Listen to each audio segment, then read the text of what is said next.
जौनपुर की, तो उनका ना प्रेत दिखता तो प्रेत ही था बॉडी में, लेकिन काटते थे ना ऐसा लगता था वो वापस से उतना ही हो जाता है।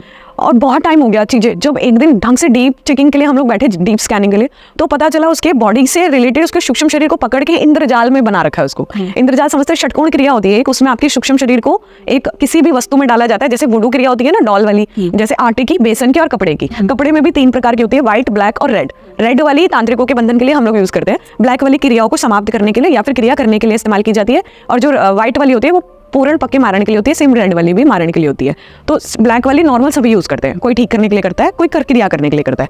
तो उसके बेसन वाली में बांध रखा था, बेसन की गुड़िया, एक आपकी स्ट्रक्चर बनाया जाता है, जैसे आप है, आपकी बॉडी, आपका नाम लिखा जाता है उसमें, जो भी पर्सनल इन्फॉर्मेशन है उसके ऊपर वो रखा जाता है बेसन की गुड़िया को। उसके ऊपर फिर भेदन किया जाता है। भेदन जैसे नाभि, सर, कान, आपका प्राइवेट पार्ट और दोनों पैर और हाथ, 5 से 7-8 चीजें, अष्टबंधन होता है, ये लग जाता है। उसके बाद वो आपसे कुछ भी काम करा सकते हैं।